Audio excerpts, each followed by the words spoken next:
with Joe Morley. What's going on, everybody? It's mock draft time. I'm Joe Morley. That's Company Suckers. That's Mike. I'm going to tell Mike on the mic. I don't know what he's going by nowadays. He's going by something with this NASCAR shirt. We got the music going, the jams going. We got the NFL 32 teams all mixed up in the first round. Guess who has the number one pick? Truly. So what's going on, gentlemen? We ain't turning the music down. We ain't turning the music down a little. Hey, I'm elderly. I am elderly, and I do not appreciate loud noises. What a start to the show. I'm pumped for this mock draft. I know I got some of the league's villainous teams I enjoy to root for. Yeah, I have a lot late, which means there's going to be some action. Last time Joe was doing the trading up. This time I'm trading up at least twice. Oh, boy. So if they didn't watch last time, they didn't know that all we got to do is say, hey, trade, and then we can move up, we can move around. Should we show them the draft order? Let's show them. Woo! Number one. Of course, number one. In your heart and in the draft, Joe. So here's our little draft order. This might not be the order that we'll go in because, like Tony said, he's going to make some trades. Yep. I'll be making some trades as well. I just got to see who's falling and then where I want to move up as each one of these GMs here. Call me, All Tony. I know is I have the number one pick, and I don't know who I'm taking. There's so many options there. So many options. I'm like the Jacksonville Jaguars. I don't know what I'm doing. I'm just messed up in the head. We got some people in the chat. You want to say what's up to Inky? Inky. Fantasy football wish list. Love this. Don't screw it up. I'm going to screw it up. You got Washington? Uh-oh. Our guys in the chat, guys. What's up? One.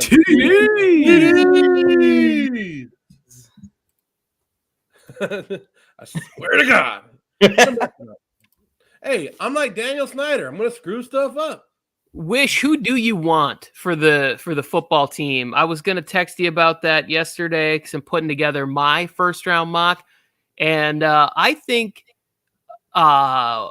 Washington could get aggressive in the first round. If they see somebody they want there, I think they could move into that top 10 somewhere. Maybe at 6 with Carolina, who needs to add more picks, and move up. All right, so we got it on the board. We already know where it's going, and I'm gonna, you know what? I'm gonna put my gear on, put my GM hat on, Tony. Who makes the picks over there? Does Tony Khan make the picks too, or it's gonna be Trent Baalke? Who do you think's making this pick? I think it's Baalke. If it's Trent Baalke, I got to put on my dumb GM hat, and if it's Tony Khan, I got to take out and put on my stupid GM hat. Either one, it's not going to be great for Jacksonville. I like that the options are only dumb and stupid. You're saying it's the Dumb and Dumber draft room. Is that what's happening? Yeah. Okay. That seems unfair, but yeah, go ahead. I mean, Balky's on his second job in the front office of a team. He's got to be doing something right. It's a lose-lose scenario. You know what? I'm just gonna make it simple, right? I'm gonna make it simple, and I'm gonna stay with. I'm figuring that they're saying there's 4 guys on their board. Tony and I kind of talked about this yesterday on the Sports Dummies, and it's gonna be the 2 DNs and the 2 offensive tackles. So right there, it has to be one of those 4. I'm gonna make it fun with us a little bit, and I'm gonna take how do you say his name, Tony? Ignawu. You just messed up my brain. I was like, wait, is this dude trying to say Ewok? It's Ekwonu is his last name. So that's why I let Tony Ikem Ekwonu. So you guys just saw who I took number 1. Ekwonu, number 1 overall to the Jacksonville Jaguars. Do I think this is going to be the actual pick? I don't know. Probably not. But hey, Jacksonville doesn't even know what they're doing, so I don't know what we're doing. Okay, he goes to the Kwanu. I'm gonna say that what's going on, therapist? I like this. We talked about it yesterday. If you don't know what's going on with Cam Robinson, just get somebody that you think can help you as a left tackle, somebody that can help you in the run game. So, yeah, Doug Peterson is an offensive coach. Why not get somebody that you know will be there next year that can help your offense progress? I like the pick. the Jaguars should just extend Cam Robinson and draft another player that can improve their team here. But we'll see what they do. I that's the route that I would go. I would sit Yeah. down with Cam and I would say, like, hey, you've been solid, but you're not getting, come on. You can't be beating out Trent Williams and some of these other, No. But that's not how it works. These guys say, give me money. Willie in the Shake Back Media Group. It is a tough spot, especially at that position. It's kind of like what the receivers are doing right now. You're kind of handcuffed to pay this guy the market value. Otherwise, he'll just go somewhere else and get it. I mean, that's basically the situation for them. Yeah, I like it. What's going on, Willie? Good morning. So, Detroit, Tony, you're on the clock. This is me, the Detroit Lions. And this opens it up a little bit, because you have Trayvon Walker and you have whatever. I just think the Lions have been moving in a direction that I have never seen the Lions move in, right? Because they're doing smart things. We talked about it all last year. Trading away Matt Stafford was the first time that they ever took a look in the mirror and said, hey, we have a guy who's going to go to the Hall of Fame, and we're not going to end his career early by making him stay here in Detroit, and we're going to get something for him. And that is good. And they also have been making the smart picks. They could have went wide receiver last year, but no, they went with Penei Sewell. So this year, I think now you go to the defensive side of the football, and you get somebody that is going to be there for 10 years and approach Hall of Fame status, 90 sacks. Click that button, Mike. It's Aiden Hutchinson to the Detroit Lions. And it's not just the Michigan connection. It's the solidness that you could get saying goodbye to my lovely wife. She's the one who allows me to sit here with you gentlemen and talk nonsense. But at the same time, the Michigan connection. I love seeing players go to their hometown team.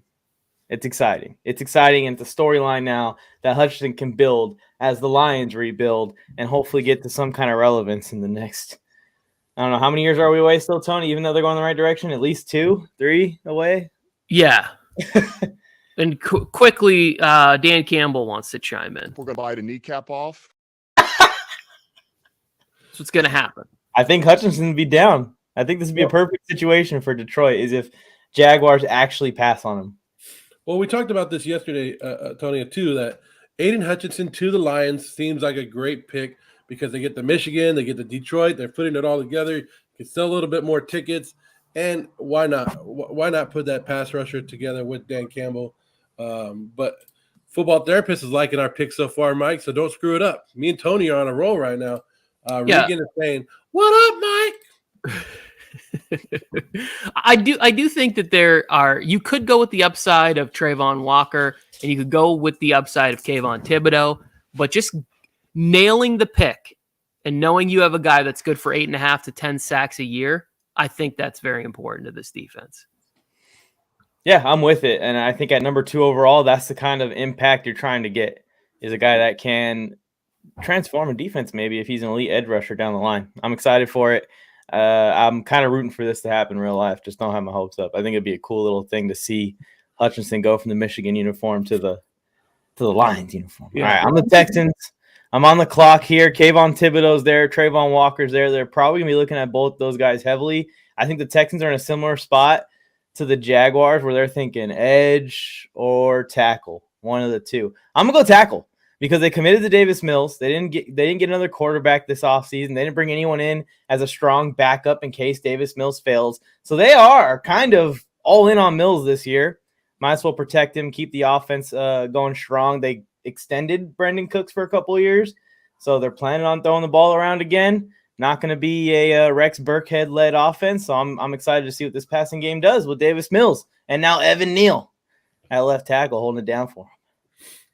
See, Evan Neal, what did I tell you yesterday, Tony, that Evan Neal had the Rashawn Slater kind of drop, like everybody, the talk about him is that he's going to drop a little bit, but Mike is on the same page that we don't see it. We don't see him dropping because he's a top guy, and people, once everything settles down, the dust is there, he'll be there at the top, and it's a great pick. I told Tony yesterday I was going to take him number 1. I changed it up just because I want to throw a little rock in this. I want to put the penny on the track. Is that what it is? Yeah, just run it over. This is an interesting pick to me because Yeah, I mean the Texans. I have the tech. I don't know. We'll get into it. I don't want to like. You think they could go edge rusher, or do you think there's another position they're looking at? No, I do think tackle is the play, but I think it's the play because the top 2 pass rushers are kind of off the board right there, and I'm not sure that the mindset of Kayvon Thibodeau meshes with an old school guy like Lovie Smith. Because he's all about football, not very much about business. Like, I mean, look, the guy hasn't even seen a razor in like 7-8 years. Like, that's how much film study he does. He doesn't even have time to trim it. He just lets it go. Well, it sounds like Kayvon Thibodeau would be a perfect pick for a new age coach. Maybe Robert Saleh. Who's got the jet? Who's got the jet? That is the predicament. I'm on the clock here looking at it. This one to me is like you're in a division where you need to compete with Josh Allen eventually, and that's not going to happen this year. Mac Jones, he looked promising throwing the football around, accurate wise. And then Dolphins, all that speed, everything you need. What do you need for Tyreek Hill and Stephon Diggs and Jalen Waddle? You need Sauce Gardner. You need somebody who's confident enough to say, hey, I'm going to lock up 6 times a year with some, 4 times a year, because the Patriots, sorry, therapist, you guys don't have anybody at wide receiver. And I don't see that changing this year in the draft. When I say they don't have anybody you fear. Like, you're not going to bed at night going, how do I stop Kendrick Bourne? Like, what's the game plan for Nelson Aguilar and Jacoby Myers? But you would think that about Diggs, Gabriel, Waddle. Maybe they even need him to slow down Gesicki or something. Bring him over and say, hey, you're going to cover the slot. So I'm going Sauce Gardner at 4. Sauce is the pick. Sauce, put the sauce on there. So Gardner over Stingley, huh, Tony? Yeah. To me, we talked about this yesterday. I want the sure thing if I'm the Jets. When you've been constantly picking in the top 5 for like a decade, stop going with upside, because upside is failing you every year and landing you in the top 5 for a decade, like for the better part of it. So go ahead, pick the player that's healthy, that's confident, doesn't have off the field issues, and is going to play for your organization. And that's what the Jets and the Lions need to do. You just have to make smart moves and stop going, oh, well, we see something. No. We all see something in Sauce Gardner, and the guy can play football, and he'll be, potentially a top 5 cornerback in this league in 3 years. How do you stop Devontae Parker is what therapist is asking. I think that also with the cornerback market going to continue to rise here with the receiver market, because to counter the receivers, you're going to need corners. People are going to be drafting corner in the top 10 more often nowadays. Yeah, there's who's the kid, Will Anderson, the safety from Alabama or whatever his name is. He's like, I think he's a sophomore, but next year he'll be like the top 3 pick in the draft. He's a monster. He's like 6'4", tackles, intercept. Like he's crazy. He'll be like a top 5 pick. He's crazy. Who's the Giants? I think that's Joe, right? I'm the Giants, and I'm sitting here and I'm like, thank you. Thank you for letting this guy fall straight to my lap in the New York market. Kayvon Thibodeau, bring him on over. It's just like when Mac fell to number 5 to the Raiders. It's just sitting there perfectly. This guy has been talked about being the number 1 pick all season, and now he's going to fall to number 5 in the New York Giants. Why not? Send him on over. Why is he falling? I think it's just the conversation, right? Like, to me, there's not an issue of the off the field stuff. I think it's very smart. I think the approach he's taking of like creating his own cryptocurrency and talking about what he wants to do after football, he seems very focused on and off the field with his perception. And I'm all for that. Like, I really believe that he's going to be a good football player. But I think that there's some teams in the NFL, especially the older school you think more like, oh, it can only be about football. Like, I could never imagine a guy like Belichick drafting him. It just doesn't. It doesn't seem like their vision aligns on the same thing. It's just crazy to think about because every player in the NFL, at least the smarter financial ones, are doing this. They just don't make it public. I mean, that's really what. Yeah, he's just making it public that he's trying to build his brand. Like he joined TikTok. He's the first like athlete or NFL player on TikTok that's like highlighting all that kind of stuff, the business side of being a football player versus, dancing on people's logos. So I actually kind of like the approach from Thibodeau. I'm with you, Tony. I'm with you. Also, think about it like this. We see what these receivers and other players are doing. Like, there's going to come a point when I think there's going to be a difficult negotiation that comes with Thibodeau. And if you're like, hey, in the 5th year option, are we now looking to trade this player, even though he has upside, because we don't want to go through a tough negotiation with him? He's going to have the best agent in the game. I'll tell you that. Out on him due to his personality. I don't know. There's so many rumors around draft time that you don't know what to believe. They could be just saying that just to throw people off, saying like, "Oh, we're not going to draft him at number 5. He's there." I think it's fitting that you draft him in an Oregon T-shirt, though, Joe. Okay, Scotty, stay tuned because we are now at pick number 6, right? Joe, would you like to pick up the phone and discuss a deal for me to move back to 11 with the Washington Commanders? I thought about it. I've been thinking about it. I've been looking for something to do with Washington, but I think I'm going to sit still at number 11. Okay, let me see that draft board one more time because I really believe that the Panthers, they do need a quarterback, but they also need a pick because they don't pick again till the 4th round. So, Mike, is there anything that you see that you like here from maybe Minnesota, right, at 12, or Houston? I don't think Houston's not going to pick twice. Maybe Baltimore at 14. One of those two teams you want to move up for Stingley in one of these? You don't think the Vikings are taking a phone call? Come on. I mean, what's the offer? Is this a crazy offer? Like you're going to give me a trade up for just an additional 3rd or something? Yeah, I mean, that's kind of where Carolina's at. Like, I'm not saying we're not trying to get necessarily the 2nd, but maybe a 3rd and a 5th to move up from 12 to 6 or from 14 to 6. I don't know. I mean, we'll take the bigger hit if necessary. That's all I'm saying. All right, let's do it then, Tony. Let's do it. You convinced me. For either one, I'm fine with. Either one you want to move up from. I mean, I was just going to stay put and possibly draft Stingley at 12 or give you the opportunity to trade up for Stingley. Let's see. Carolina Panthers trading with the Minnesota Vikings. 12-1, and then the Vikings are giving up a 3rd and a 5th. The Vikings are evaluating your offer. The Vikings have denied your trade. I gotta take something. Well, that's fine. Let me just go ahead and make the pick then. I'm with you, Tony. I think Carolina needs to get out of this spot because we all know that they want to draft a quarterback, but that's not the spot to do it. I was thinking the Washington, but I think Washington is good just sitting there. For Carolina, I was going to look to move up with one of the Philly picks, but I don't know if you would want to go down to number 15.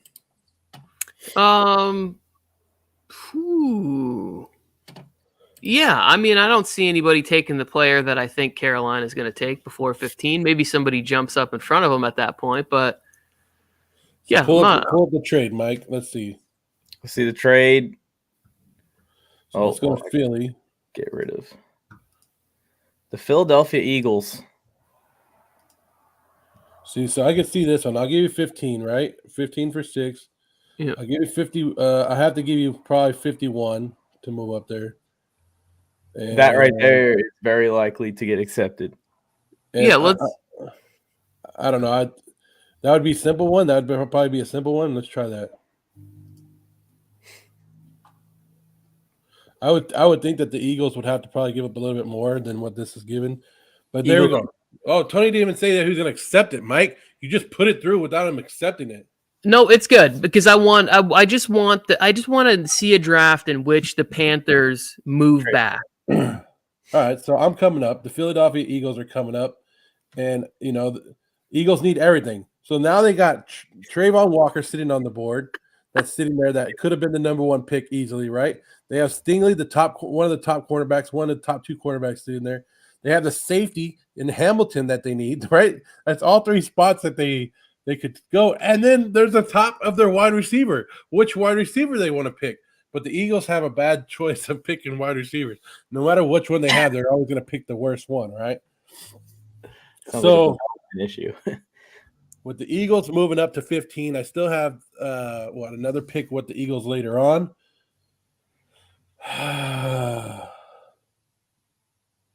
This is a tough one. Why did I trade up if I don't even know what I'm trading? I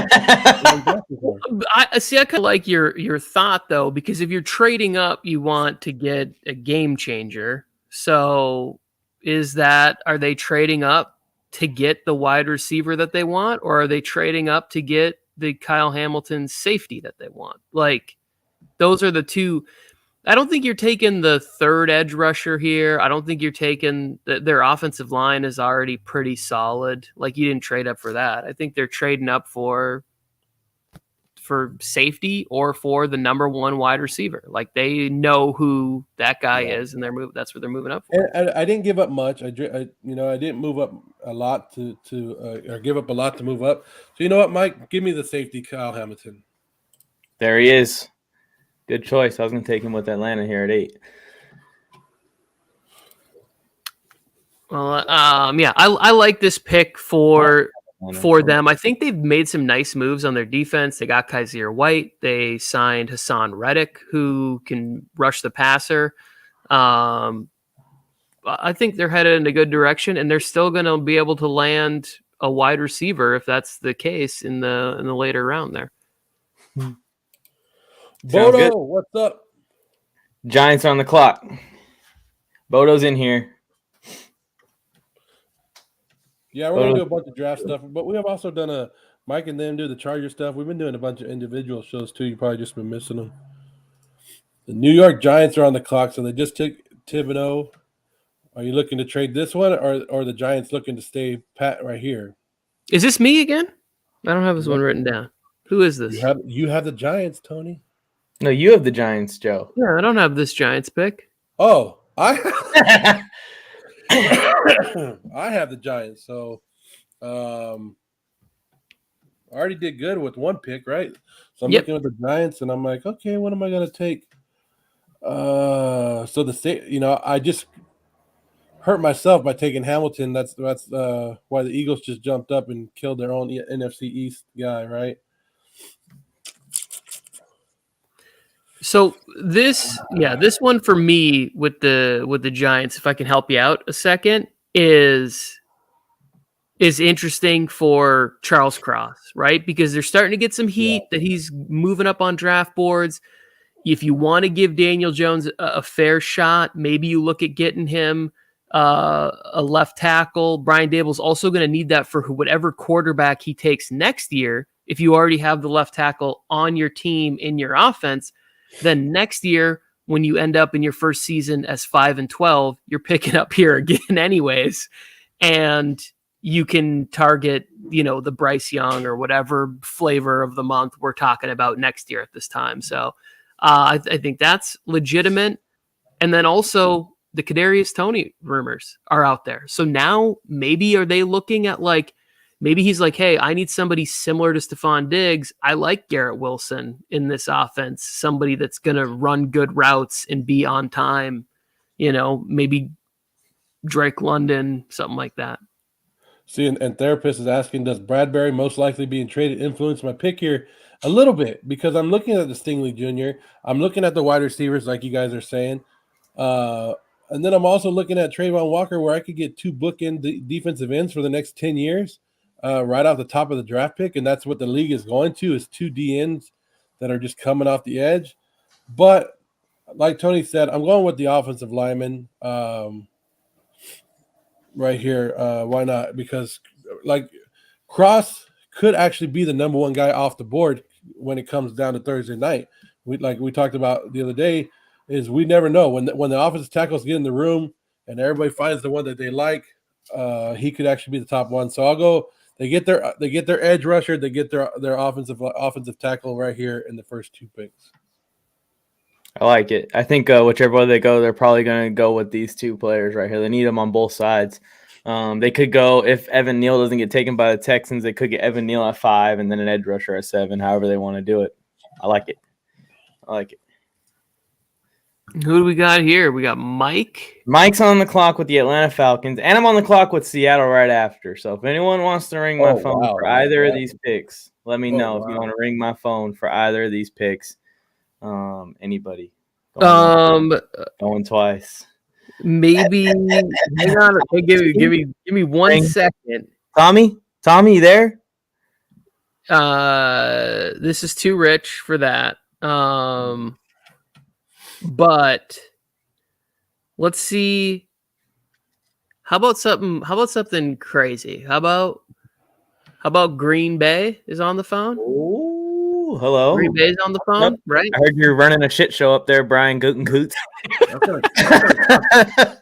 That's gonna be a pretty penny right there if you go. Well, I would just like to respond to that by saying that Aaron is in the building. He's very happy. He's got some of the best top knot grease in the business. And we're looking for a wide receiver. Can you put Aaron on the phone real quick? Hey, how's the staying in Green Bay thing going?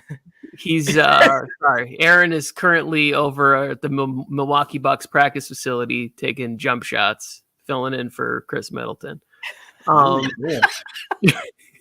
He went to a Bucks game and they lost it, so he's like bringing the playoff curse to the stadiums now in the NBA.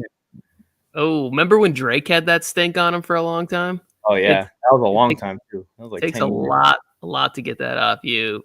All right, Green Bay and Atlanta. What's the offer, Tony? Second pick. Are you willing to give me the 28th also? Hell no, we're not going that high. What about 53?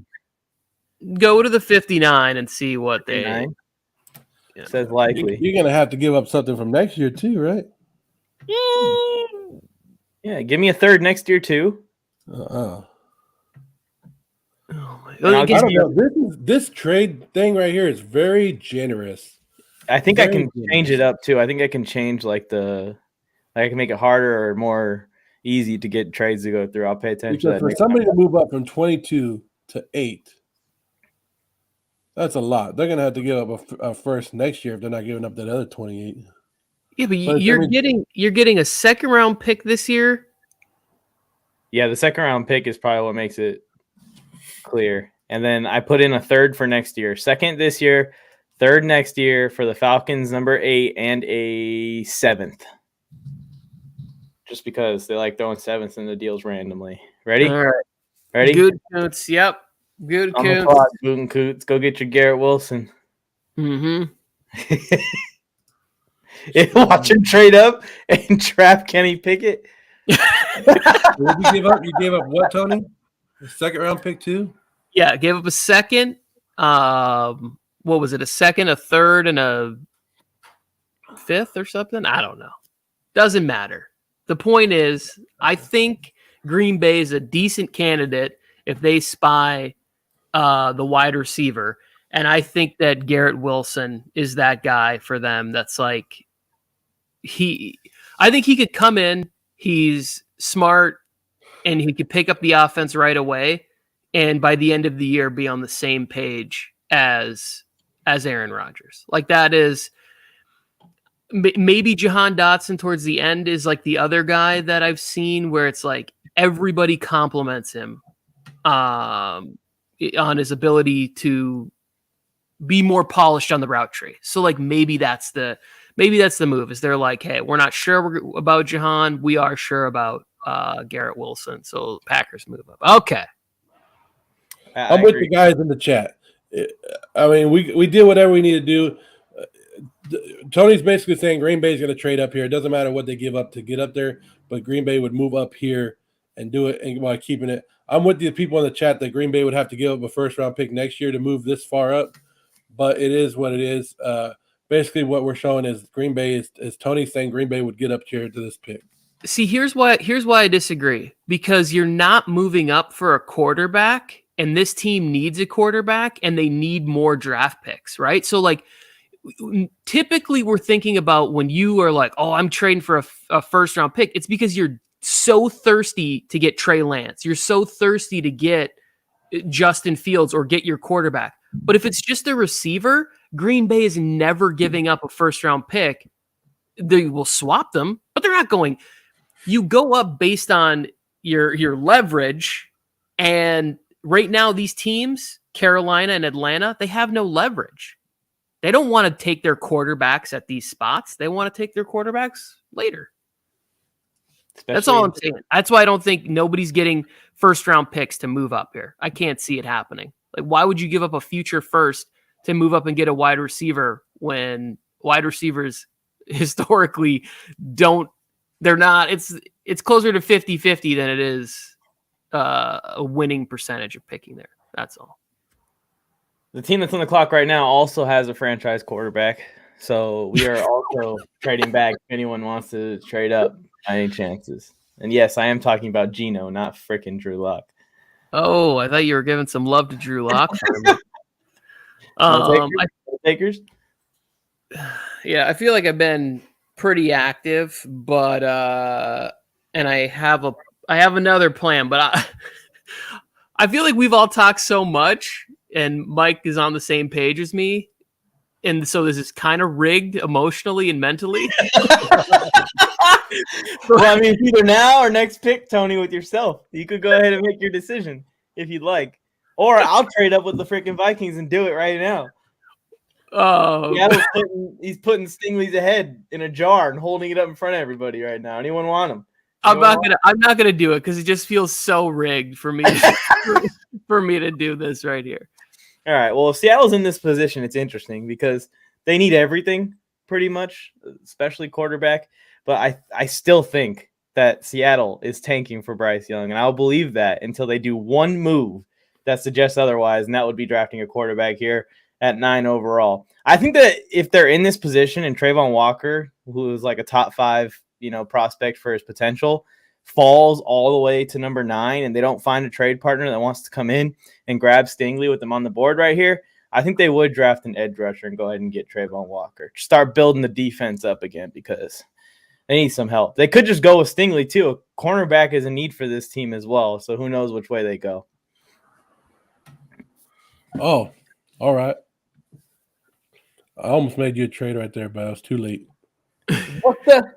I've been sitting here for 10 minutes taking calls, and no one wanted to give a ring. But you have 10 minutes on the clock. I was calling you with 30 seconds left to be like, hey, you want to trade this pick or not? Yeah, he doesn't want to end up being the Minnesota Vikings up there getting passed up on national. Actually, I was thinking about moving up with the Kansas City Chiefs. Oh, my goodness. I would have denied your trade.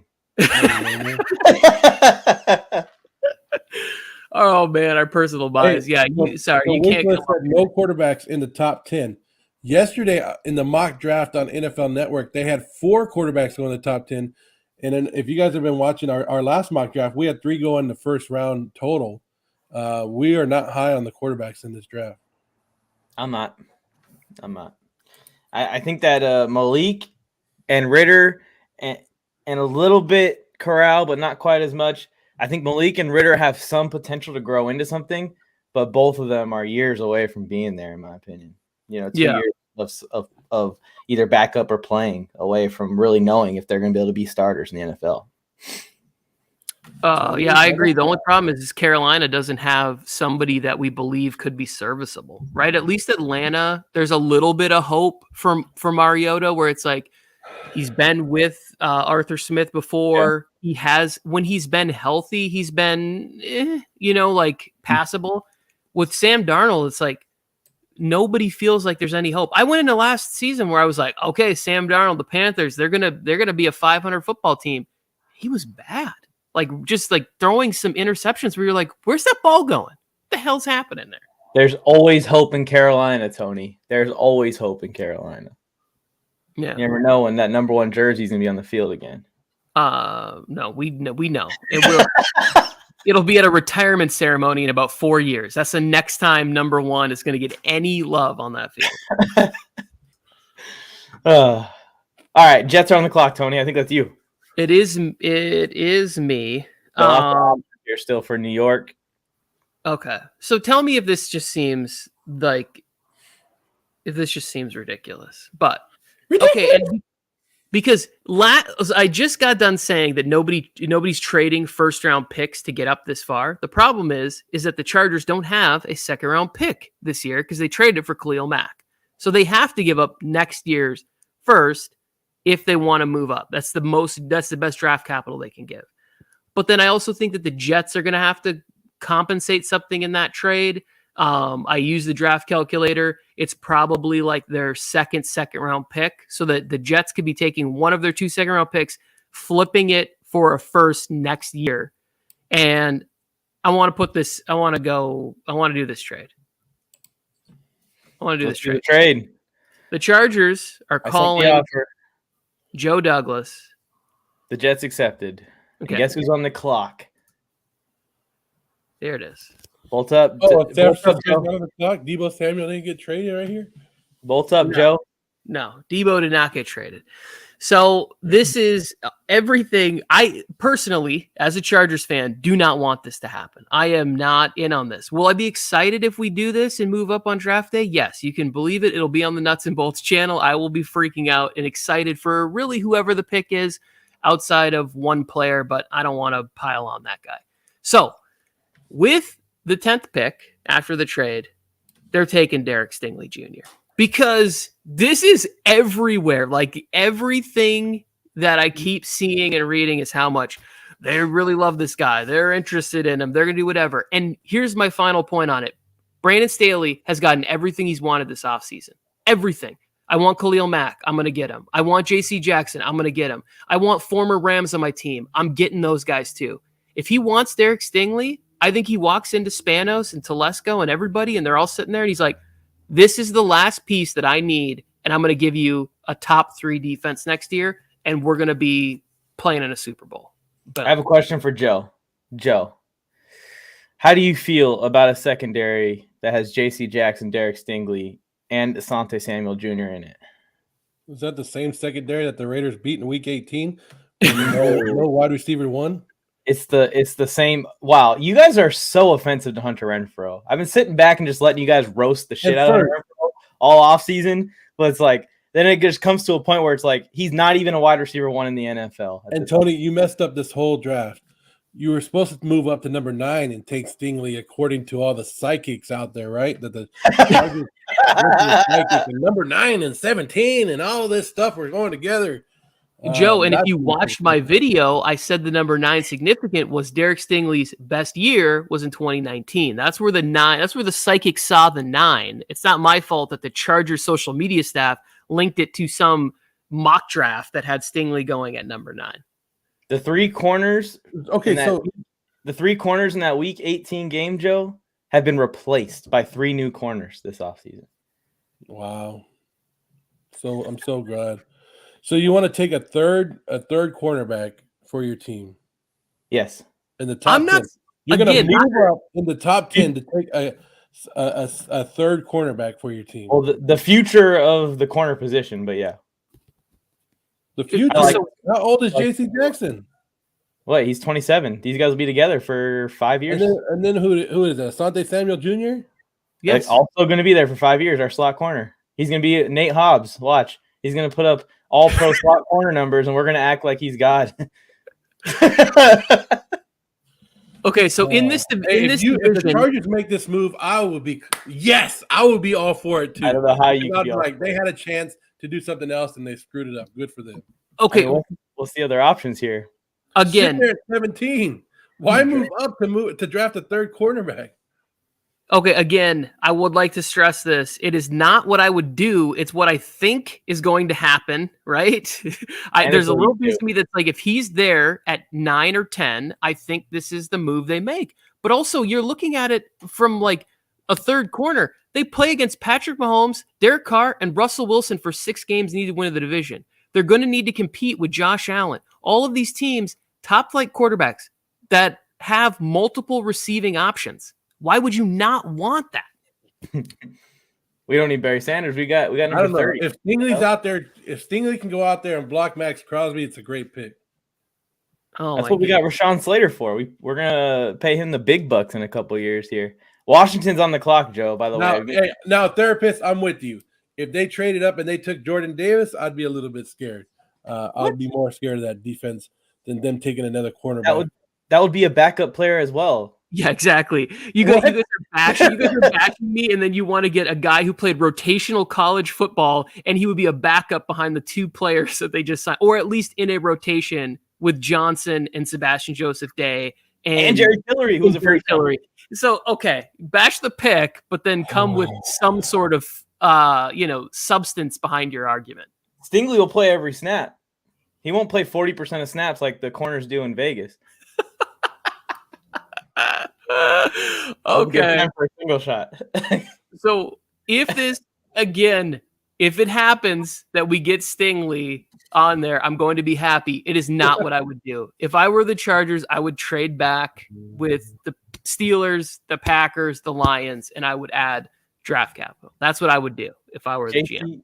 JC is going to be wearing 27. Derwin's going to be wearing 3. Stingley's going to be wearing 7. It's going to be beautiful. I'm on the clock. Washington. You are on the clock. Scotty's sitting here going, where's Joe's pick? Where's the Washington pick? Come on, Joe. Well, I might make Scotty wait and just trade back, right? Scotty here, like, what is Joe doing? He wants J-Mo. I had Washington last time, and I made the trade with Pittsburgh to move up, and I think I moved Washington all the way back to like the last end of the draft, right? Yeah, you did. But the way this draft has fallen, I'm liking it for Washington. I'm sitting here going, okay, Chargers just moved up to take Stingley Jr. Cool, help me out, right? Took somebody else off the board. I know who did I end up taking for him last time. I think I took a linebacker for him because Ron Rivera loves his linebackers. But with the board right here, why not? I'm gonna take Drake London, USC. And Scotty, for your reaction? No, God, please, no. He wants to. I'm telling you. If I think Drake's going to be a good receiver in the NFL. He's a beast. He reminds me a little bit of like a Mike Evans type thing. That'd probably be like a ceiling, a very high ceiling to reach for. There are a little bit of concerns separation-wise with him. He's going to have to continue into the NFL what he did in college, with just monstering people in the jump ball game, just absolutely destroying everybody. We'll see if he can do that. It's hard to do in the NFL. I'm waiting for Scotty's reaction just a little bit on it. But Carson Wentz played really well with the other USC wide receiver, Michael Pittman Jr. last year, who's a bigger receiver. So to me, I would really love this pick for Washington. It helps out Terry McLaurin so much, who's one of my favorite players. So I think it would be great for them. I don't know if this is something Ron Rivera would do because great pick, but therapist. I'm with wish list. I'm with you. He said trade back Michael Pittman right there, not at 11. I wanted to trade back. Where do I trade back to? And I don't want to trade back to the Eagles. I don't want to trade back too far because I don't want to get out of the wide receiver conversation. So there's not a lot of places to trade back to. So I'm kind of stuck at that spot. Yeah, this is fun. If you pull the trigger, it's wide receiver. If you pull the trigger, it's wide receiver. All right, Vikings. Like, where would you guys see them trading back to? Because there's going to be a run on wide receivers coming up, right? I do have the Vikings. Yeah, there is. There is going to be a run on wide receivers at this part of the draft, I think. This is definitely the spot, especially if the Jets trade back and the Jets are at 17. I mean, Philly, New York, New Orleans, all these guys could go receiver. I guess I could have traded down to the Saints and then had my pick of the wide receiver that was left. But I'm good with where I'm at. Yeah, it's got to make sense for the Saints too. Who would the Saints come up and grab? Would they grab a receiver? Let's do the same thing. Maybe.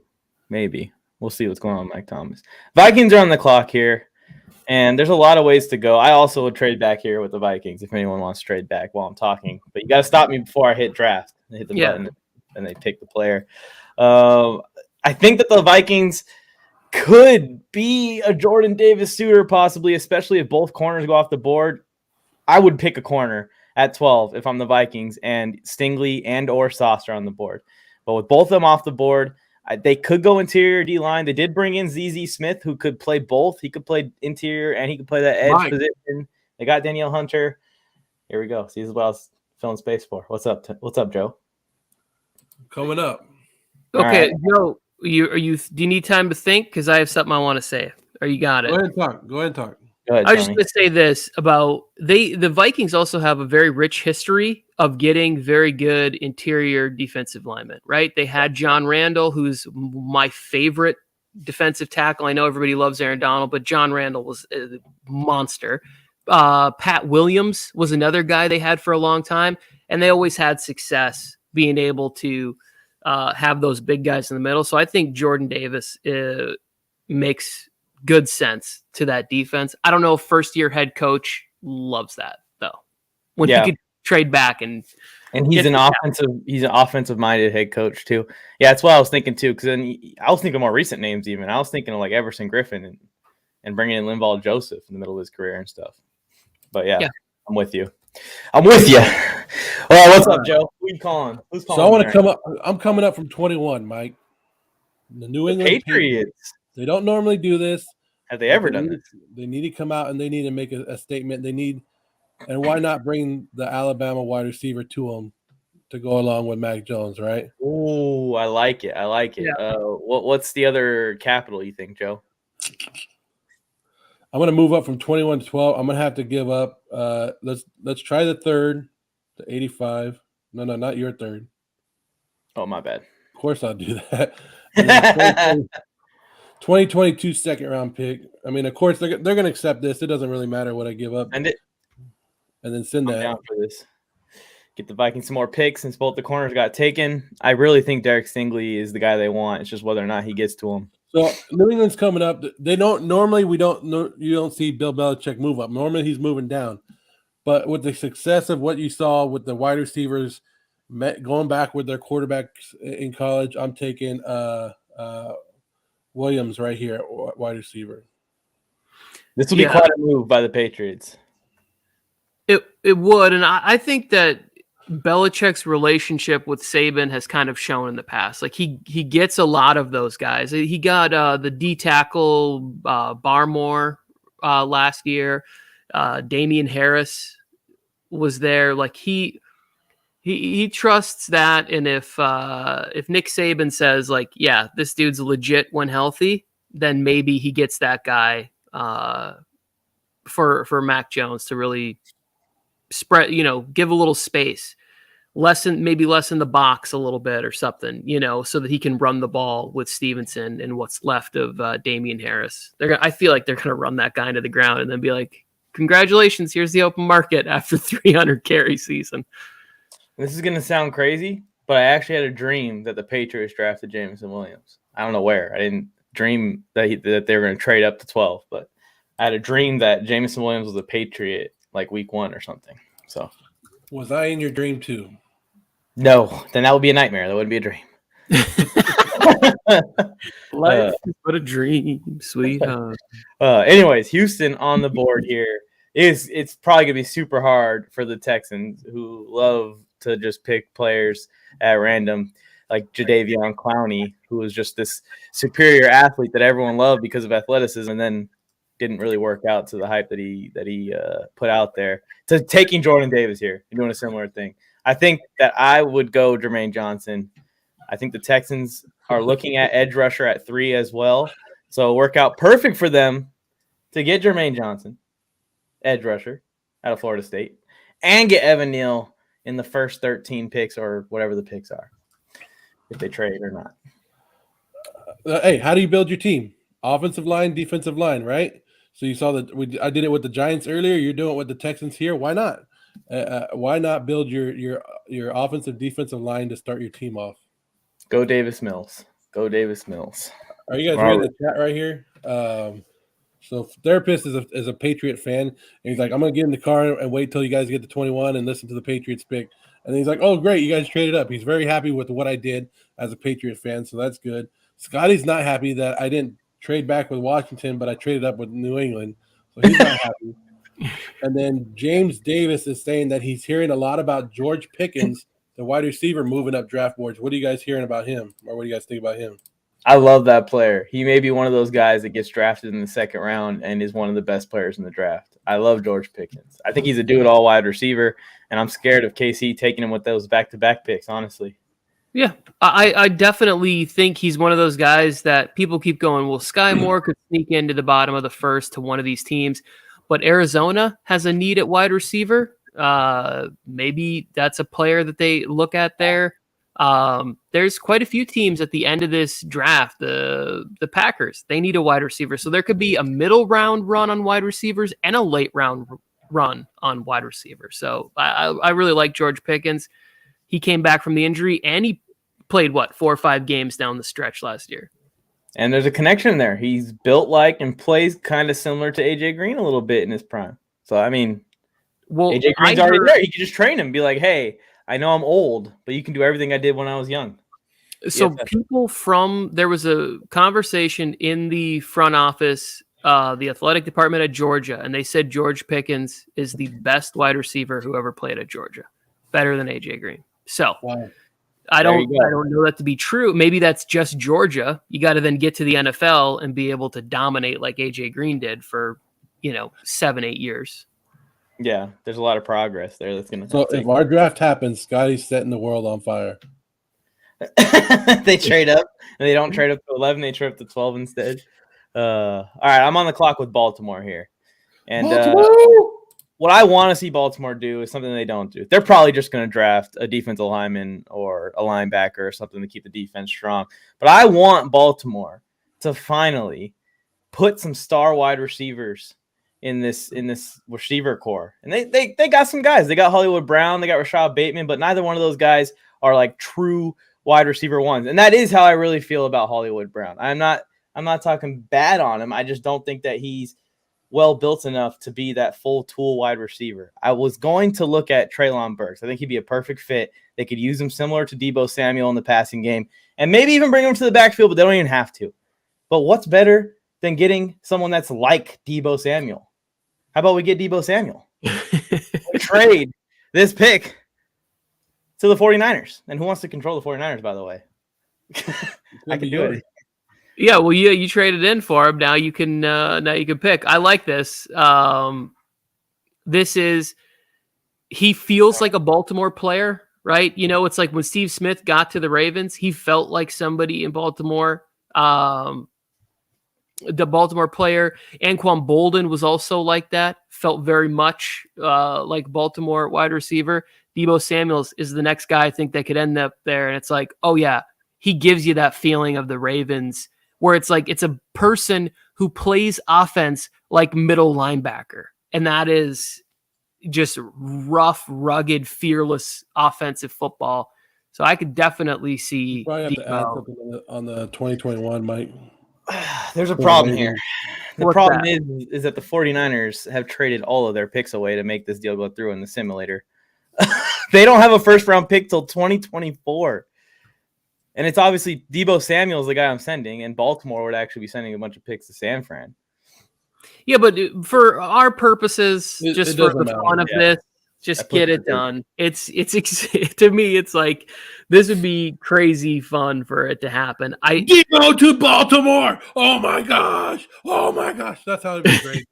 It'd be breaking news, right? And then the 49ers just get the guy that I was saying is maybe like Deebo Samuel and Treylon Burks. When I watch Treylon play as a pure wide receiver, he gives me more A.J. Brown vibes, but he's that yak guy. He's like a blend of like A.J. Brown, Juju Smith, Treylon Burks. Like he needs the ball underneath so he can go to work and make people miss. So the 49ers want to keep running the similar offense now with Trey Lance in town, and they reach on Treylon Burks, trade up and get him. After Baltimore, see what Afix said? Yeah. Did you not see what he said, Mike? I did, Afix. You want Brendan Ayuk out there getting body slammed by Jalen Ramsey and Bobby Wagner or what? He said because they will pick him up. Then you move up to take a wide receiver. It makes they will pick him up. How does it make no sense? You lose a good wide receiver, you draft a good wide receiver. I think the problem in San Fran with Deebo isn't even money or anything. It's like Deebo wants out. He wants to go. He does not want to play for them. Yeah, Afix was a little late on his request to. He actually put that before Mike made the trade. Oh, okay. Once again, things that could have been brought to my attention yesterday. That's good timing for that. There we go. Timing for that. And now he's like, it's okay. Now he's like, it's okay. It's okay. You drafted a wide receiver. It's cool. I'll take it. Well, see, Mike, you kind of got me there with this one because I had the Jets taking Treylon Burks at 17. Like you get the trade back, and then so now I got some work to do myself here. But I'm on the Debo's clock. a Raven. Joe, do you think the Ravens are only going to win 9 games with Debo again? Yeah, that ain't gonna help him. At least you're true. I thought you were actually gonna take a quarterback or something there. Quarterback to the Ravens. I like what Debo does for Rashad Bateman in year 2, and for Hollywood Brown and Mark Andrews. Now all of a sudden they're winning the. Who's the other wide receiver that the Baltimore has? They're winning the AFC North before Debo Samuel moved. Baltimore has Rashad Bateman, Hollywood Brown, Mark Andrews, and you put Debo Samuels in that offense. And Wallace, right? Was Wallace hurt last year? Yeah, they got the 3rd round kid Wallace, who's fast, but again, sometimes it takes a little bit to progress. That's a lot of talent on the offensive side of the ball, especially when you're getting back J.K. Dobbins and you're getting back Edwards, and then the defensive side of the ball is getting back players. Like the Ravens have free agency, they have a draft, and then they have their entire injured reserve list all coming back. Yeah, I love the Ravens this year to win a lot of football games. And stylistically, a receiver like Treylon Burks or a receiver like Debo Samuel just seems like the perfect fix. They do a lot of misdirection, a lot of RPO, a lot of underneath stuff that they want to try and get extra yards, bring the defense up, and then that's when they hit you with Hollywood Brown. And Brown could play a lot of slot play with Debo coming in too. Brown kind of has to play the X, kind of has to go out wide until Bateman develops a little bit. Well, also too, don't the Ravens have a 4th place schedule this year because of that drop off at the end of the year? Like they got some real softball on the schedule coming up. So Baltimore to the top, AFC North. Yeah, exact. And then that I don't know. That's a crazy division. Baltimore would have won the Super Bowl last year if Lamar wouldn't have got hurt. Okay, stop. No, all right. Shut your mouth. I'm sorry? What did You're you just say? coming off stupid. I don't think I don't know. Some of those games in the AFC playoffs got pretty wild. They did. I'm messing with you, Mike. I've been waiting to play that one for a second. I was gonna try to get Joe, but I couldn't find it earlier. Speaking of Joe, wait. All right, who's Carolina? Joe? This is me. This is Carolina, and I traded back for this reason. They got capital, which they needed. They got 2nd or 3rd round pick or whatever to go back. It's Kenny Pickett, and they can get their guy right here and move on, button it up. Now we get a quarterback off the board in the middle of the round. Oh, Kenny Pickett! Yeah, Kenny Pickett. I mean that rule's not going to be there long enough, anyways. Like, look at your shitty life and said, "No fucking thanks, man." Matt Rule is. Now we got the New Orleans Saints and Mike on the clock. Man, I love seeing all these receivers go. I just want to see this happen on draft day. I just want to see it. Yeah, I'm drafting for Nola here. I'm probably going to go Chris Olave. I'm just going to look at the board one more time. They may need to replace Teron Armstead also. Yeah, I'll go Chris Olave here with the Jets and the Eagles following me. The Saints, not sure what's going on with Michael Thomas, but if Michael Thomas gets back out there, I like an offense now with Marquise Callaway being wide receiver 3 instead of wide receiver 1 with Michael Thomas, Chris Olave, Marquise Callaway, and then whenever they want to use Deontay Harris. It's similar to some of those old Saints offenses that we used to see with that one big possession wide receiver and a little bit more flashy guy like the Emmanuel Sanders of the back in the days. And then, of course, they go and get good old baby hands and stuff. Little speedy guy like that Ted Ginn, Deontay Harris, whoever it might be. Wide receiver, Chris Olave, New Orleans at 16, especially if New York and Philly are still here. Or I think New York traded back, right? If New York and Philly are the people behind me, they're going to go receiver, probably one of those guys before my next pick. I like Olave added into this offense, and I think Jameis Winston gets a bad rap. He was 5-2 and playing better football than maybe we had ever seen him playing. So this is good. That gives him another. The Saints could make the wild card next year. The Saints could definitely make the wild card next year. I think when we do our predictions, they'll be in the playoff for me. Yeah, but fade them. So the Jets moved back from 8, Tony, right? And from 10. Everybody thought, from 10. Yeah. Who did the Jets take? From 10. So since then, 1, 2, 3, 4 wide receivers have now been taken off the board. With that I'm not gonna lie, that hurt. You took Sauce Gardner, the cornerback. So now the Jets are on the clock again. What you're thinking? Oh man, can I see the top of the board real quick? Because there you go.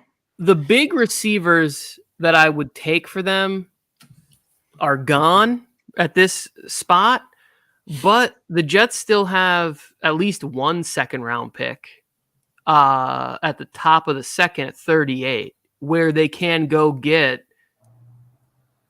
Well, I think, did we trade one of the... So they have 2 second-round picks, let's just say. They can go use 34 or 38 or whatever it is, or 36, or I don't remember. But they have 2 in the top, 2 more coming up in the top 40. And then they could be looking at getting one of the bigger wide receivers. Maybe George Pickens is there. Sky Moore's not that big. Goodness gracious. I don't know. I'm kind of tempted to take Trevor Penning here. You got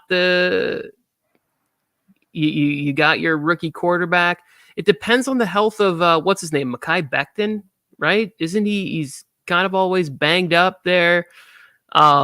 The Treylon Burks thing really threw me off because that's who I had them grabbing. Goodness. I'm sorry, Jets fans. If there's a Jets fan in there, who would you like with this pick? Where's Alex Robinson? Yeah. There's not any Jets fans anywhere near us right now. You're messing us out, Tony. Not any Jets fans there. All right, leave that big board up, and then I'm going to say that they are going to take Robert Saleh, defensive coach. What would he prefer more? Jordan Davis, like Lloyd at this point? That's what I was going to say. Would he prefer to have a linebacker that maybe could try and emulate Fred Warner, right? So I think I'm gonna go with Devin Lloyd to the Jets here at 17. Good choice. Look at this. You get a linebacker and you get a corner. I mean, you're starting to build what Saleh is going to bring to the team, and that's a potential elite defense one day. And like I said, I think if you go to the second round and they still have those 2 picks for the Jets, now all of a sudden you're looking at maybe getting Ryman, maybe Lucas, maybe Falele at tackle, and then you're also looking at potentially getting another receiver at that spot there. And so the Jets leave the draft with, or maybe a center, maybe what's his name from Iowa falls to them. Linderbaum? Linderbaum. I think it was DJ was talking about that, where he's a little bit smaller and could be a guy that goes to the second round and they get a Pro Bowl level center. That was the only pick that stressed me out so far. That's Philadelphia Eagles, Joe. Good luck. Philadelphia Eagles on the clock. Who did they get last time? You guys got safety Kyle Hamilton with the first Eagles pick, and now you got another one. And again, all the big receivers are gone, which is what they need because they got Devonta Smith last year, and I thought he played really well. I think the more progress that Jalen Hurts makes him even that much more dangerous. I mean, we did have a fan on this network say that he was mini Megatron. You remember that video? What does that even mean? What is a mini Megatron? I'm make a trade with myself. Julian Edelman? I put that shit on Twitter. People lost their mind. Mike. All right. I'm going to make a trade with myself with the Arizona Cardinals coming up. Ooh, the Cardinals coming in here, huh? Both NFC. Eagles, Cardinals. So, of course, the Eagles, I had to move up before. Now I'm going to have them move back to number 23. Hit it. Yeah, that's fine. Cardinals are on the clock. Eagles, because right now there's a couple things where I can go with the Eagles. I can go wide receiver, I can go linebacker, but I'm going to sit back and see what falls to me at number 23 and let the Cardinals move up. And then the Cardinals will take cornerback Trent McDuffie. Good. What? The Cardinals don't do enough for their quarterback, and they don't go out there and make moves. They don't do out there to do this, but they're finally bringing in somebody to help with the defense. Why not? I think it's a good choice. Remember, there's a lot of rumors with the Cardinals being connected to Caleb Farley last year. So maybe they pull the trigger this year and they get someone that's a little bit more of a sure thing. I think that Trent McDuffie is going to be a good long-term starter corner in the NFL. I do. I don't know if he has like elite potential or lockdown corner potential, but he definitely is good. And the Byron Murphy experiment is not working out for them, really. No. Not what he expects to be. I'm mad because Kyer Elam is over both Kyler Gordon and Andrew Booth. I think that Kyler Elam is very overrated in this draft. Anyway, Saints. It depends on where he ends up too, because all of a sudden he could end up with Belichick at 21, and all of a sudden on draft day we're like, well, that's kind of scary. I'll feel that about every player in the draft. So Saints are on the clock here. I was thinking about taking a tackle with that last pick. The Saints need to replace Teron Armstead. He's been kind of a pillar of the offense, the offensive line. So I'm going to go ahead and take Trevor Penning here at 19 to the New Orleans Saints, who will be their Teron Armstead replacement. I was thinking about doing it at 16, but when I saw how thin the wide receivers are, I wasn't sure what I would do at 19 if Chris Olave got taken by the Jets here. So Penning it is. I wonder what the Saints are doing, because remember, they traded into this spot where they had these two picks really close together. I really am interested to see what they do. And they go offense with both of them. Okay. I like it. Yeah, I think the defense is already such a strength that by having the ability to maybe sustain some more drives would help Dennis Allen out, right? Because the defense does have a little bit of age to it, even though with the Malcolm Jenkins retirement. Yeah, and they lost Marcus Williams too, so I guess the defensive whole would be safety. There's no safety here. Do you super reach on Daxton Hill here? I don't know. Yeah, and then there's some other safeties that are good too. The kid from Georgia, Lewis Seen, might be there. Will be there likely in the second round. Steelers. I think potentially next Thursday we could see them moving up for this position, but they brought in Mitchell Trubisky to be the guy for 2 seasons. They're going to take Malik Willis. If he's on the board at 20, I just think that this is what they want. The GM who's leaving, and I'm blanking on what his name is right now. He's retiring. He said he wanted to leave them with the future of the quarterback position. There is nobody who can convince me that Mitch Trubisky is the future of the position. He might be. We don't know. He might come in and just be amazing for them. But you can't convince me right now that he's the future of quarterback for the Steelers. So I think you leave him with 2 options. And you leave him with Trubisky as the starter this year and Malik Willis coming in, learning from a good guy who's been in a couple different systems, the latter being better in Buffalo. So Trubisky, segue to Willis, 20. I like it. It's working out perfect for some teams down at the bottom of this draft. I like it. Right. Speaking of the teams working out perfect for, I'm on the clock with the Vikings here, and I was talking about Jordan Davis at 12, was it? So we're going to draft him at 21. Jordan Davis at 21. There you go. And he fell a little bit, but there you go, guys. Jordan Davis out the board. We gave you guys the spiel earlier. The Vikings like interior defensive linemen. They always seem to keep that position strong. They value that position. It's a big part of your run defense, big part of your pass rush.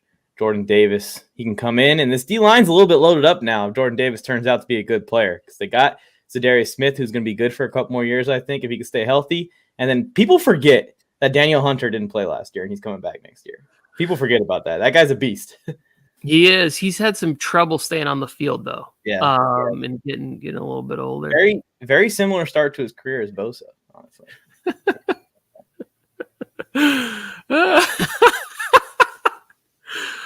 Oh, that makes me laugh. Malik Willis is screwed then. Who has Atlanta? Who's Atlanta? I think I'm Atlanta, huh? You're Atlanta. So I am Atlanta's on Atlanta. the board now. They moved back with the big trade with the Green Bay Packers earlier, right? Mm-hmm. This will be a tough spot for Atlanta. They probably stay put. I was going to draft Kyle Hamilton, so he threw me off when he drafted Kyle Hamilton, Joe. Because none of the receivers are really worth the pick here at 22. And if I did pick a receiver, I feel like I'd just be doing it to continue to screw the Chiefs as they've been screwed in our mock draft today. I'm looking at George. It worked out perfectly if you were taking a quarterback. Yeah, it has. I'm looking at George Karlaftis. I kind of like him. Desmond Ridder could be the pick here if it's 22. Tough choice. Yeah. They could even go Nakobe Dean. They did lose Foye Oluokun in free agency this offseason too. They did, but I don't know. Mariota's their starting quarterback right now. Desmond could just learn for a year and come in next year.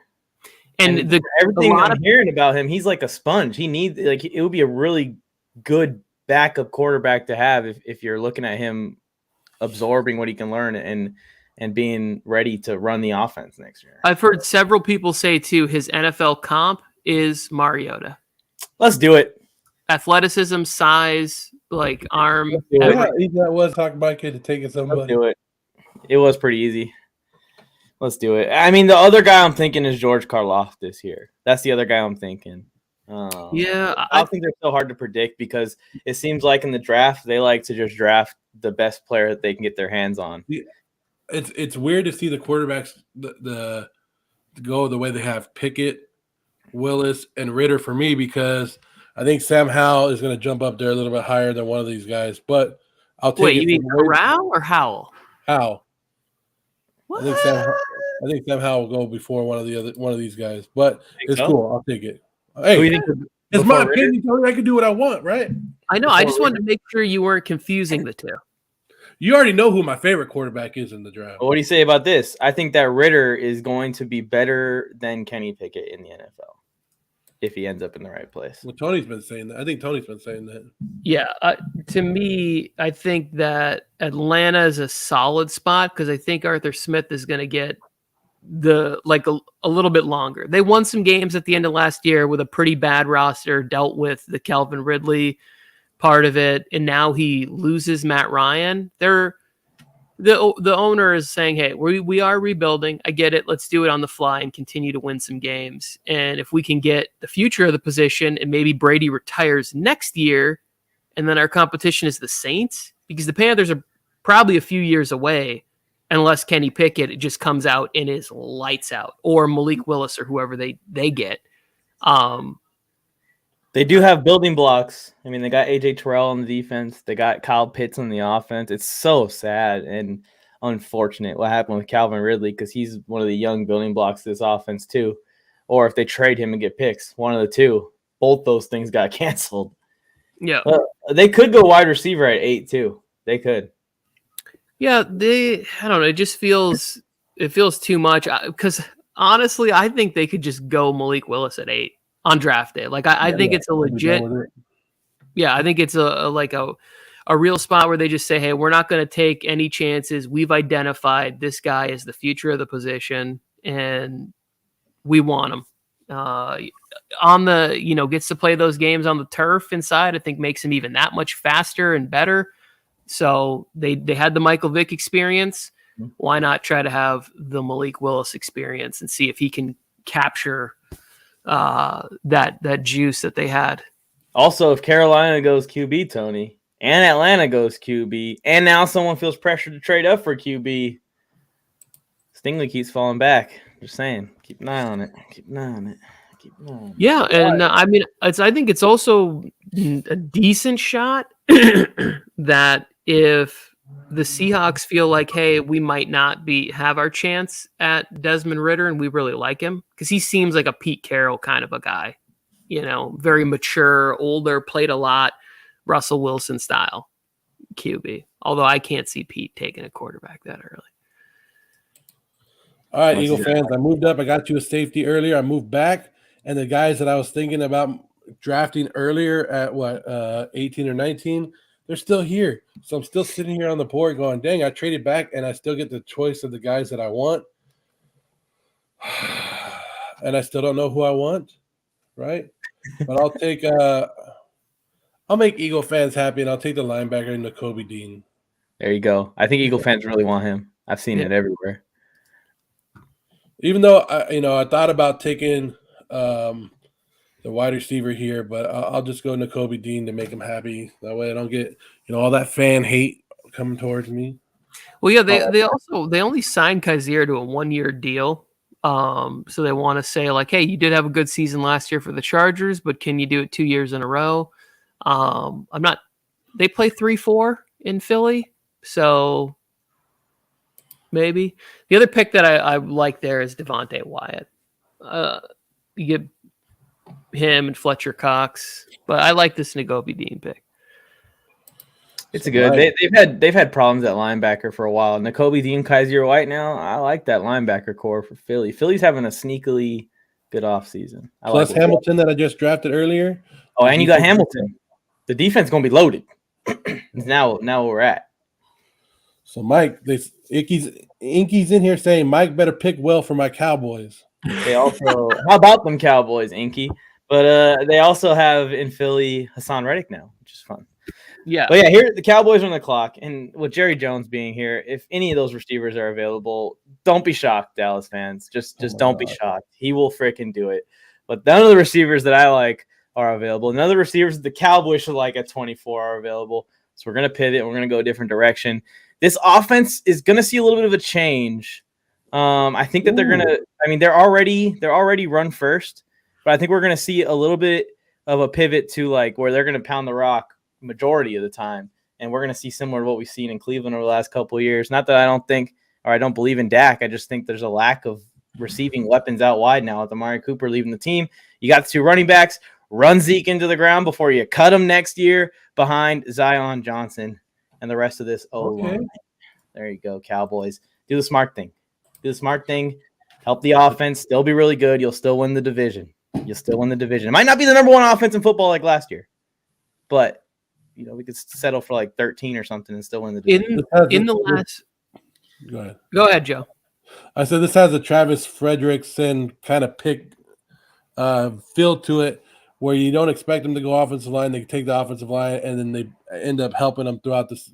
I thought maybe you were going to take the George Kalafdis or whatever his name is, the defensive end. But hey, I'll take an offensive lineman for the Dallas Cowboys. I think you're in the right direction, Mike.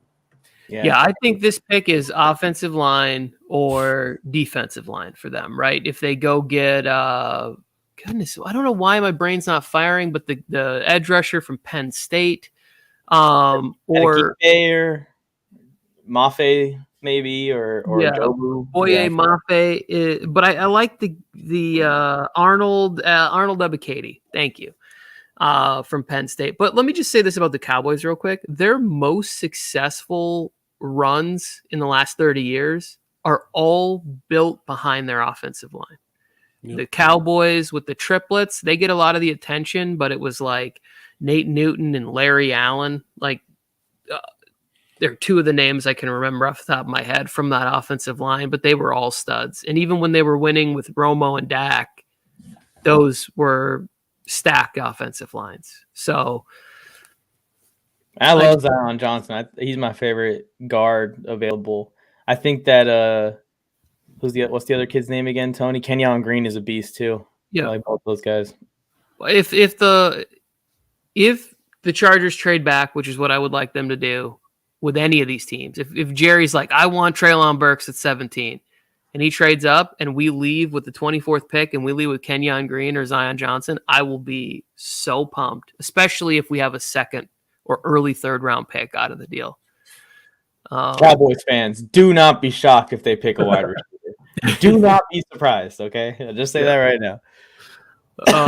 Man, I don't know. I kind of hope they do. I really am. I'm rooting for chaos and madness from every team except for the Chargers. I just want they're lucky that CD put on 88, so their jersey sales won't hurt too much. The 88 thing is still going there. The Cowboys. What if he changes his number and then the Cowboys are like, okay, we have to draft a receiver.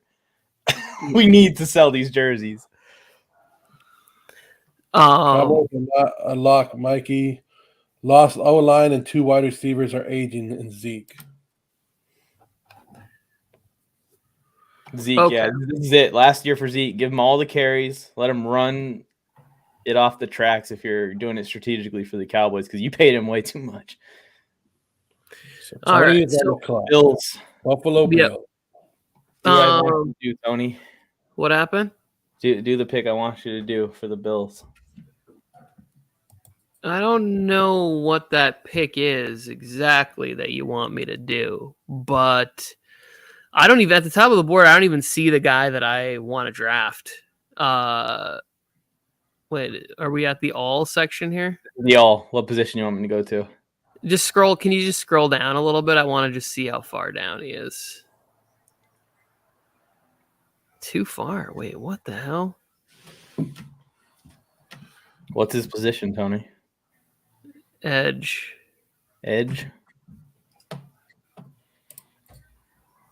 Oh man, he's all the way. They got all these other guys in front of him up there. He's not on the screen right now. No, he is. But he's a.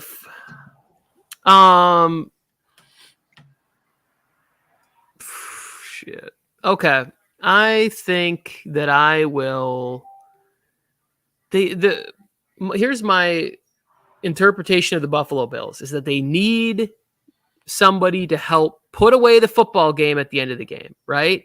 Because I think that they can find the running back they need later, right? I see a lot of people putting Breece Hall to them. I don't know that. This, Tony. Yeah. Would you be willing to trade this pick? Would I be willing to trade this pick?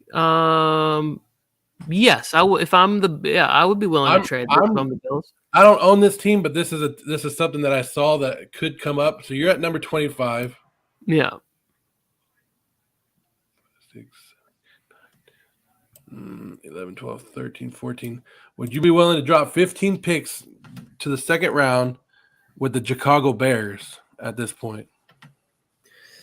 Let's see. I don't know. The Chicago Bears would have to give up a little bit more than that, but that would be the next pick that you would get. Well, what did they have? 39? I think the Bears have like 39, and they have 48, and they have 71. 39. Yeah. See, I'm gonna cancel this one, Joe, because I can't see the Bears with only 5 picks trading up. So like if they go up for a wide receiver, that's what I was thinking for the Bears. But I'm just throwing stuff out there before you make your pick. Please, I like it. Please do it. I like it. I'm gonna make the pick that is it doesn't seem right because whoever this draft board is, but I'm gonna go with Arnold Ebiketie. He's the 47th player on this board. But I just think they need somebody to help with the pass rush there. They went with Gregory Rousseau last year at some point, I think the second round. They bring in Von Miller. They need more. So for me, this pick is going to be defensive back help. Maybe it's like maybe it's Booth, right? Yeah. Booth is still there as somebody that I like for them. Maybe it's, but I just feel like pass rush. You got to get pass rushers, and they need that dominant guy that's going to be 12 and a half sacks a year. And somebody who can stop Patrick Mahomes for 13 seconds. Yeah. I like it. I like it, Tony. I think long-term for the Bills, this is a better move because they shouldn't be just eyeing this upcoming year as their Super Bowl window. Their Super Bowl window, when number 17 became the quarterback he's become, is now open for an entire player's career. So you want to get young guys at the edge rusher and young guys at the corner on defense because we're not going to be able to pay a bunch of money towards them. Yeah. Yep. I think I feel good about that. I feel good about that. The Bills versus Chargers over the next 10 years is going to be the greatest rivalry in sports history. Oh, I'm here for it. Multiple AFC championship games. Everyone else is going to get out the way. It's going to be like that Steelers Patriots or maybe Colts Patriots, I'm on the clock before Tony has 2 more picks, right? And I'm sitting here with the Tennessee Titans. You know what? He fell to me. I'm going to take him. Karlaftis, the defensive end, will go to the Tennessee Titans right here. All right. Yeah. Always use more pass rushing ability. I mean, help out Justin Simmons. I mean, they had 9 sacks. Maybe now they get 10 sacks and they actually win the playoff game instead. Who knows? I still can't believe the Titans lost that game. They extended Harold Landry too, so now they have Simmons and Landry under big contracts. You're not going to be able to bring in free agents to the D-line very often as far as cap percentage goes for a while.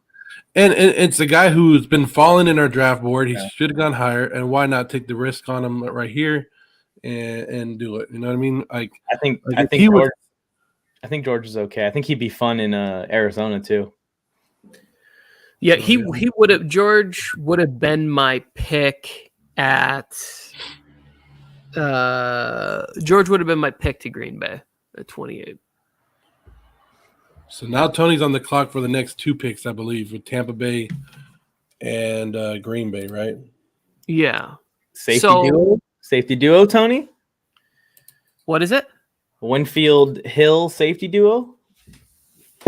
It is tempting. But I think that your need is more for your 45-year-old QB. I know what you're talking. I think you need to be able to run that football. And they lost some players, or at least a player on the offensive line this year, right? Kappa was bounced out. So I'm gonna say they bring in Kenyon Green to put that in front of Tom Brady, make sure he gets the maximum amount of time he can get to stay healthy and be there. I love it. Oh shit! I'm back on the clock. You are. Green Bay, top of the board. I have a couple. Can we go back to the top? Is this the top? No, this is the lineman. Yeah, there you go. You got a couple options. Sitting pretty for the Chiefs right here. Yeah, they already moved up and grabbed wide receiver. So now this is Gutekunst's pick, where he's like, okay, I got one, so that the press will leave me alone.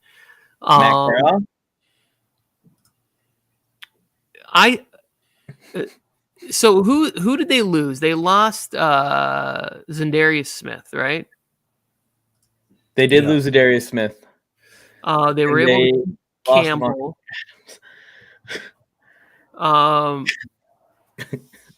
I would say the pick is Devontae Wyatt, right? Like I think he can add a little bit pass rush, a little bit in the run game, and be a solid player in Green Bay for a long time. I like the choice. I think that he could play a similar role to Za'Darius Smith one day. Maybe not day one, but eventually, where he bounces in, bounces out, used all over the D-line. It's kind of big enough to be a run stopper, but agile and athletic enough to be a pass rusher too. I like Devontae Wyatt. Both them Georgia interior D linemen are pretty good, and I think that they're both going to be successful in the NFL. We could see Wyatt be better than Davis in the long run. It really could happen. Yeah, I prefer Devontae Wyatt to Jordan Davis. I read a couple of things about him off the field where it's like, I don't know. I just don't think the Chargers like that. So I kind of given up hope on him wearing powder blue. The Chiefs. The Kansas City Chiefs are on the clock. I get it. Hey, all draft, I've been thinking about how can I move the Chiefs up and down the board. They're sitting here, and I go, you know what? I'm just going to let him sit. Let him sit. This is like an Andy Reid thing. Just let him sit. Let him sit. And I think it fell perfectly to me. So I got back-to-back picks. I'm going to take the first pick. I'll take how do you say his first name? Kerry Elam, the cornerback from Florida. Yeah, take him. Have him forever. And then the next pick, I am taking. Let's see. I got Elam off the board.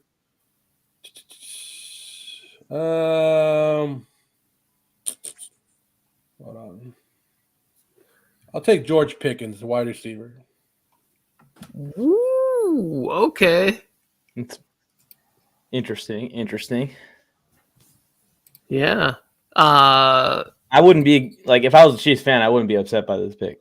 I wouldn't be upset. I would be upset that they didn't go with Booth. But the Pickens one, I'm not mad at, although it just feels like Jahan Dotson. I almost just drafted a receiver to the Bengals. I don't know why. I think that Booth is going to fall a little bit, in my opinion. I don't know why. I was looking at Booth, and I was like, the whole time I was like, I'm going to take Booth. Then I started looking at him, and I was like, you know what? I'm not going to do it. Well, I'm more curious about the medical side of it, because the medical came back on Stingley, and now he's like shooting up. People are like, Texans at 3 are interested in Stingley, right? Like, so It came back, hey, nothing to worry about here. With Booth, nobody said anything, but now all of a sudden I don't hear anybody talking about him in there. It's all like Trent McDuffie, he's clear, he's ready to go. He might be 3 inches shorter and have shorter arms and be a little bit slower, but you're taking him above Booth. Like, that's everybody's consensus. So I can't figure out what people have against Andrew Booth. I mean, he could be a top 20 pick, I think. If he has, I was determining it based on my eyes. He's had like some health issues. Yeah, I know that. I think that the way that he makes plays in the football, he's got the potential to be one of those guys that is a true ball hawk at the position. And it's just hard to find corners that are really good. Yeah, but except for he's played corner his whole life and he can cover. It's hard to find corners that have high-level coverage skills and are good playmakers in the football, because usually the corners are wide receiver rejects that were bad at making plays in the football. Yeah. And he can tackle too. Like, Booth comes up and he can hit some people. It's a good time to talk about him, because I was just sitting there like, I'm going to have to pass on Kyer Elam in front of the whole world at 31, but I don't have to do it. I'm going to go with Booth. Came out and their GM said, we don't need any starters. We're just drafting for depth now. So except for corner. Well, he said they don't need starters. If you listen to him, he said it. They got Eli Apple there. That's all they need. I saw a video on TikTok of a Bengals fan trying to convince all the other fans that Awuzie is a top 10 corner, and I just wanted to throw my phone across the room. Look, the Bengals had a little bit of luck behind them this year, some injuries to other teams. All will be right in the world next year with the Bengals dropping back down. The best corner in Cincinnati is Mike Hilton, who's a slot corner, and that's why their corners are bad, because their best corner is a slot corner. Sounds familiar, but yeah, that's usually how it All right. We made it on draft night. He sat there in the green room the whole night. He was invited by the NFL. Just throwing him in. And he was thinking like, man, I did bring a backup suit, but it's not as fly as the one I have on for tonight. So can we go to the QB page here? Heck yeah, let's do it. See you later, Jared. In this position, they select quarterback. I know who it is. Matt Corral. Yeah. Matt Corral. There it is. There it is. There's our mock draft. I'm sure this is exactly how it's going to go down on draft day. Here it is. You want me to recap it? At 1, Jacksonville Jaguars get Akeem Ikwanu. You got a better tongue game than me, Tony. You want me to do it?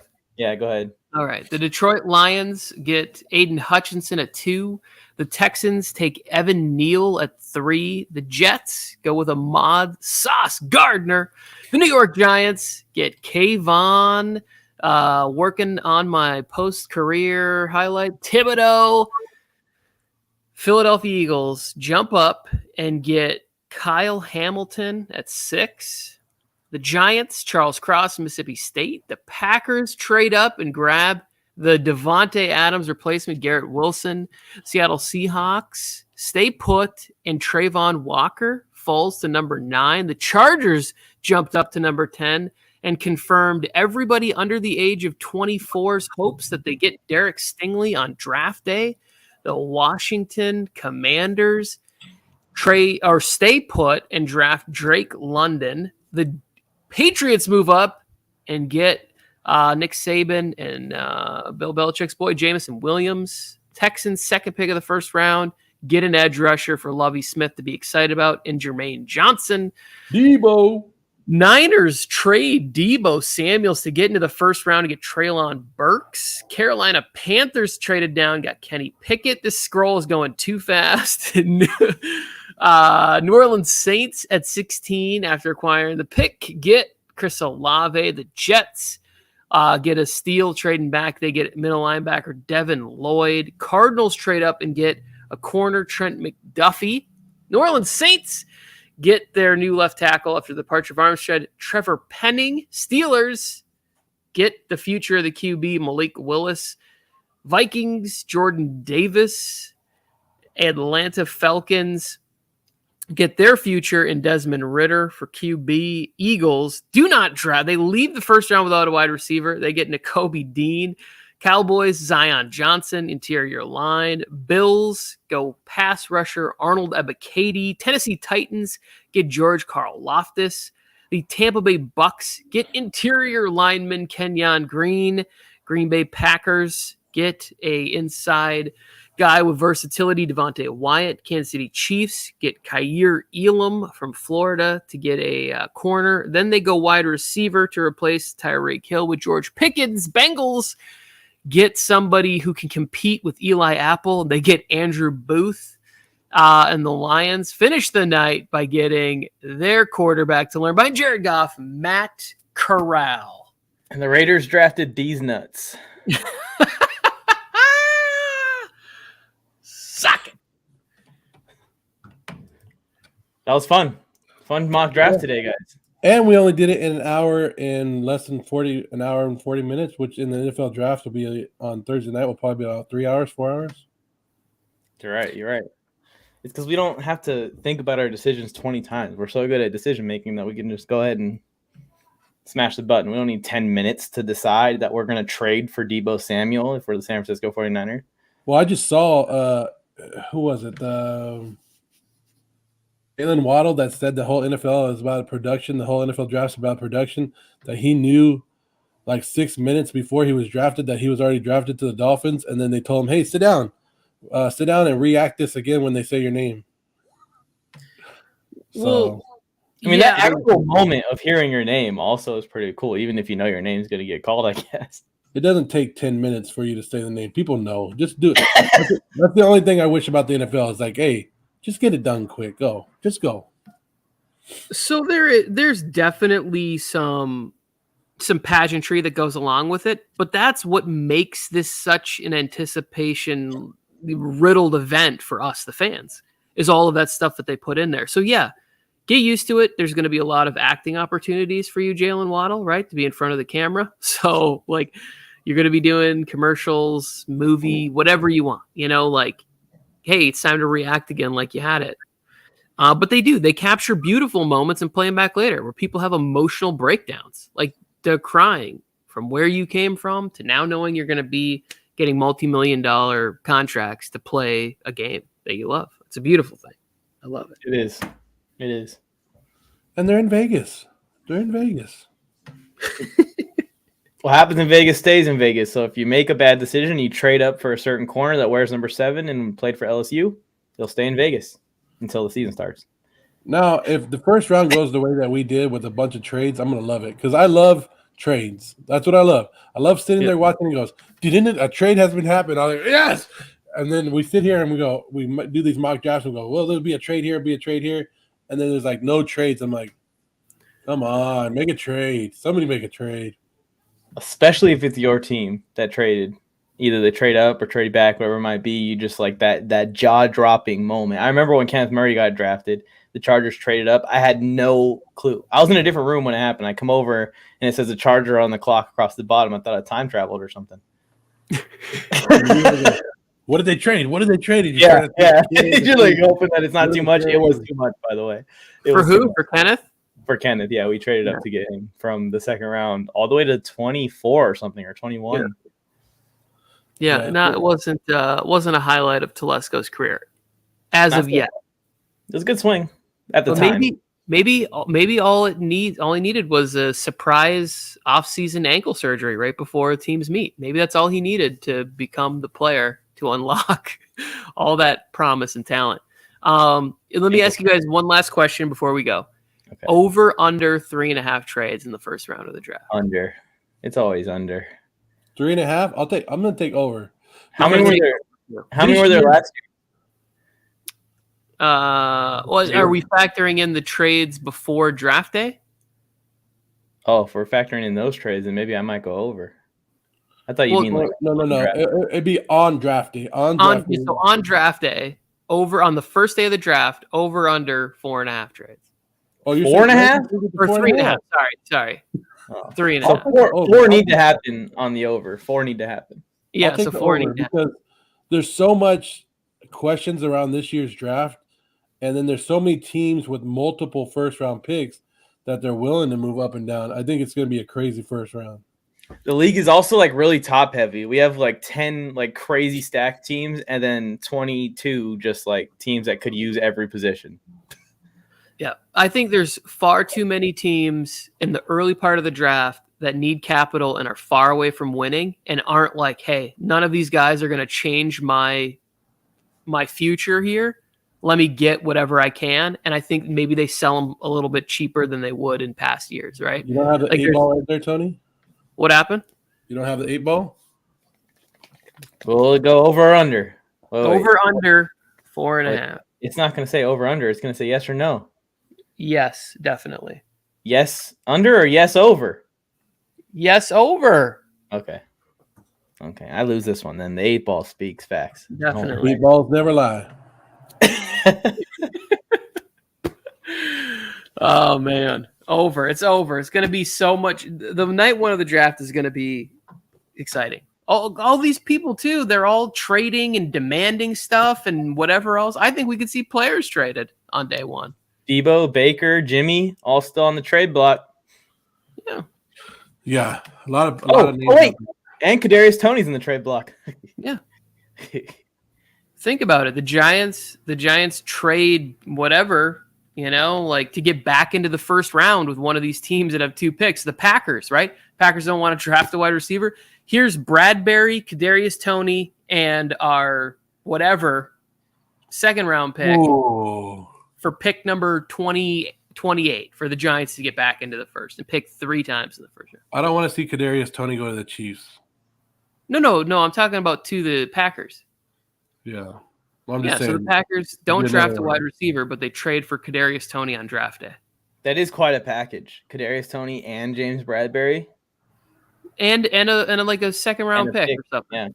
Yeah, third round pick, and then the Packers move out and the Giants come in at the end and they get whatever they were, maybe they get Jahan Dotson or some other receiver that's there at the end that they really like. I'm with you. Jahan Dotson didn't go in our first round, something to note. Yeah, I think that's more of us. Because he had I been drafting for a couple of those teams, I also probably would have left Arizona where it was and taken Breece Hall. I think that Cliff Kingsbury needs that dynamic running back. But it wouldn't have made great show, Tony. It wouldn't have made a good show. No, it wouldn't. Hey, everybody sit where they are. I liked what you did. I'm just saying my final mock draft is going to look very different than what we just did. Mine too. But I'm not having Green Bay come all the way up to number 8 either. But it looks good. What if the Lions are? What if the Lions are on at 2 and it's dun-dun-dun-dun-dun-dun-dun? The Arizona Cardinals on the clock and Kyler Murray's a Detroit Lion. And they're like, hey, you want to complain? Go ahead, go complain. Have fun in Detroit, my friend. I love Kyler coming out now and being like, I'm going to win Super Bowls in Arizona. It's like, why did you do what you did then? Maybe he's been seeing the attendance at the Oakland A's game and was like, "Oh, I can't even go play pitcher now because nobody's gonna come watch me." He was a pitcher? I thought he was an outfielder or something. Or whatever. I don't know. He's about 3 feet too short to be a pitcher. Yeah, he's gonna be playing left out pretty soon if he doesn't get his shit together. I don't know. I like Kyler. We're out of here, right? Yeah, I gotta hit some music. What kind of music you want? Send us off. I don't know. Are we dancing? What's happening? Oh, we're in our feelings. All the hate spewed over our terrible mock draft. Thanks for tuning in, everybody. We do not know if this is our final mock draft, but if it is, this is our prediction. It's mine. It's my fine. I can't do any more of this talking about mock draft. That said, no, it's not our prediction. We appreciate everyone for tuning in. Drop a follow, drop a subscribe, whichever channel you're watching us on, Warzone Sports Network, all the way to the moon. Talk to you guys later.